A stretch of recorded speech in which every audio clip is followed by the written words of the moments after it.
What is up, everybody? It is Tuesday, January 9th, 2018, and I'm just wrapping up my day. It's currently, let me look at my watch, 4:40 in the afternoon, and I have had an incredible day. I've made a commitment that I'm waking up every morning and out of bed by 5 a.m. And both yesterday and today, I woke up at 4:30 in the morning. My son Matthew and I have both been at the gym, or at least left for the gym by 5 a.m. And so that's been incredibly awesome. He says that he's going to work out with me 6 days a week for the entire year. And if that happens, that will be incredibly awesome.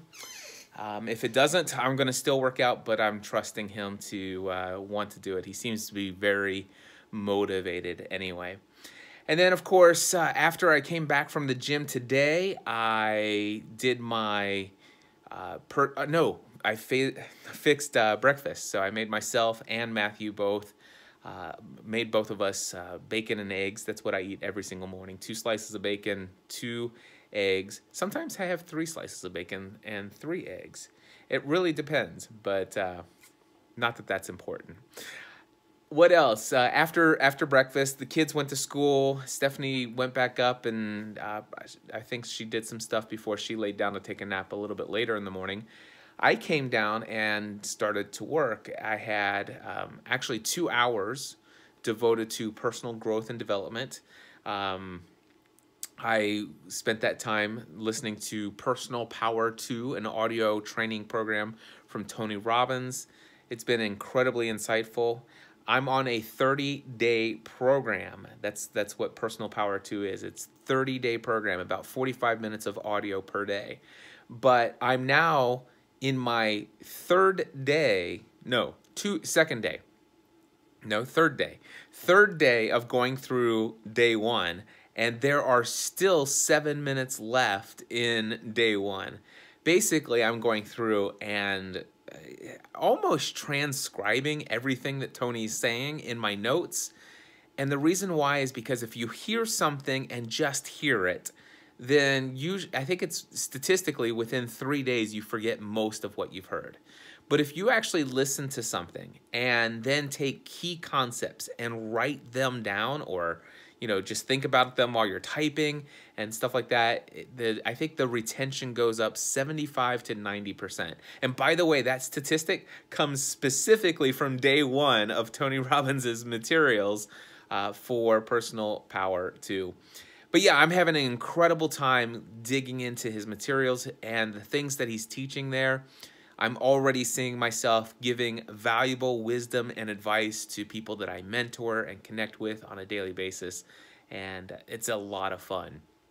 So I did that. I spent 2 hours in personal development time this morning, and then after that, I had a podcast interview at 10:30 this morning, and that was with Dr. Jonathan G. Smith. He has a podcast called Grace on Fire.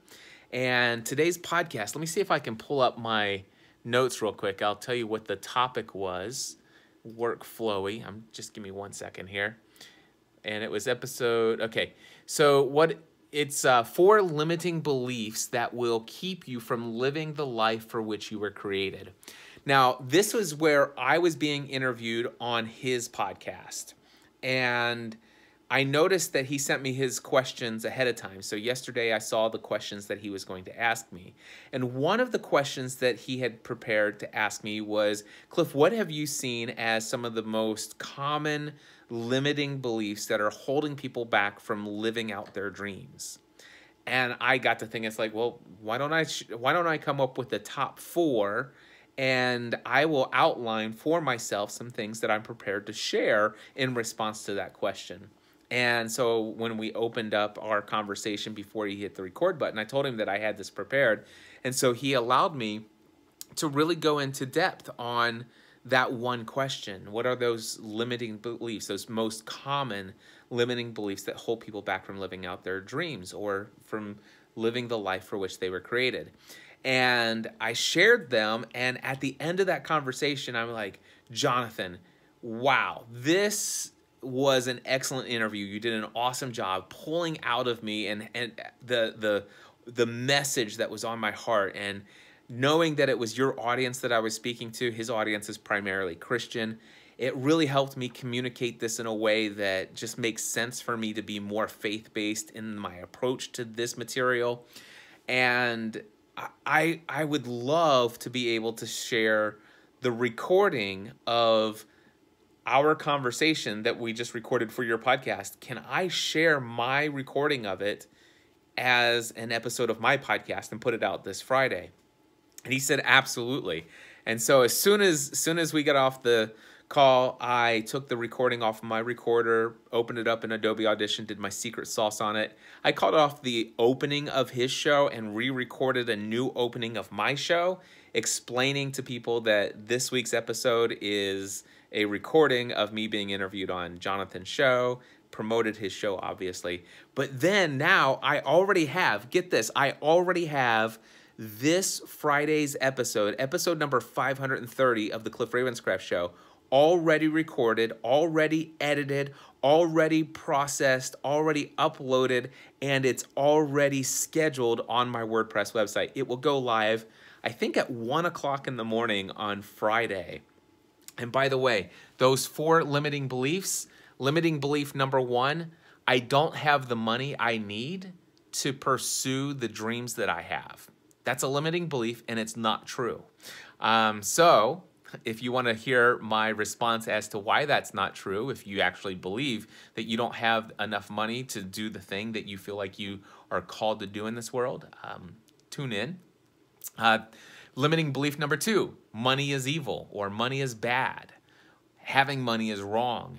That is limiting belief number 2. I do not believe that's true, and I go into great length and detail in explaining why.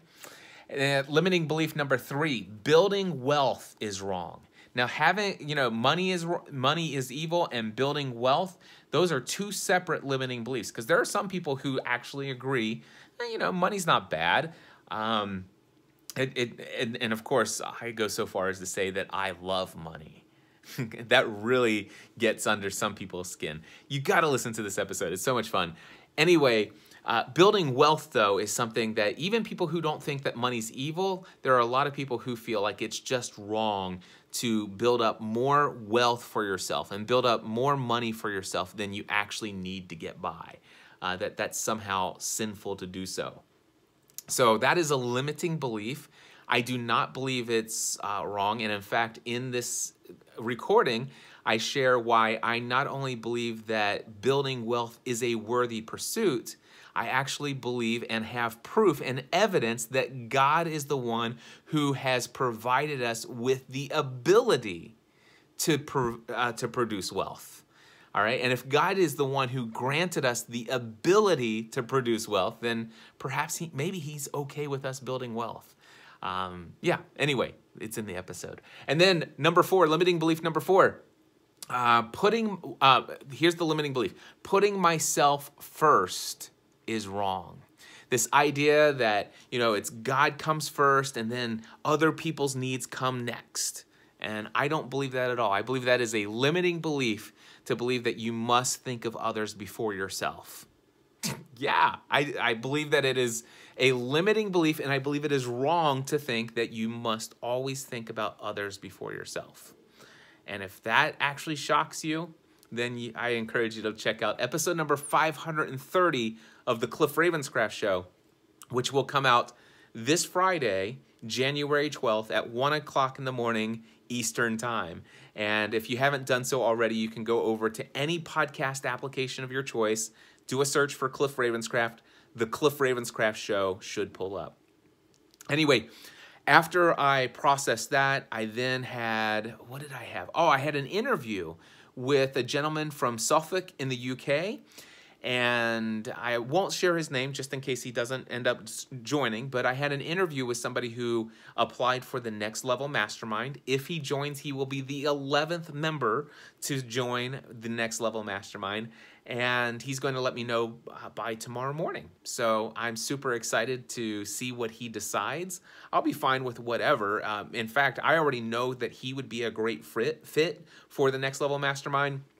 but I want him to be convinced that the Next Level Mastermind will be a good fit for him. And so I spent not time just asking him questions to see if he's a good fit. I already did that and determined that, but it was important for him through this interview process to ask me questions about the mastermind to make sure that it is a good fit for him. So I'll know what his decision is tomorrow, and super stoked about that. And after that, I went and had lunch. I took my car out. I love my car. I like to get in my car every day and go somewhere in it. Anyway, I ran to the store for Stephanie to grab her something. And after I did that, I came back because at 3 o'clock this afternoon, Stephanie and I had a planning session with our event coordinators, Matt and Lauren Brady from Brady Made Productions. And we spent an hour and a half doing preliminary planning for our budget and all the different items, layout of the room, different stuff about the venue. The Free the Dream conference coming up September 7th, 8th, and 9th in Franklin, Tennessee. All of the speakers are lined up. Things are going awesome. And we just wrapped that up about 15, 20 minutes ago. Now I'm just wrapping up my day. It's been incredibly awesome. I wanted to share a vlog with you guys, trying to keep up with you, what's going on, just really doing this vlog style, kind of like a video diary of my journey. And I'm going to try to stay up with this as much as I can. And so I wanted to touch base with you before I head out of the office and go have dinner with the family. Anyway, that's what I got going on today. Until next time, my friends, I encourage each and every one of you. Oh, wait, if you want to join the Next Level Mastermind before it's sold out, head over to nextlevelmastermind.info. That's nextlevelmastermind.info. And if you want to get notified when tickets go on sale for the Free the Dream conference, head over to freethedream.live. Freethedream.live. So it's nextlevelmastermind.info and freethedream.live. All right, until next time, I encourage each and every one of you to take everything you do to the next level.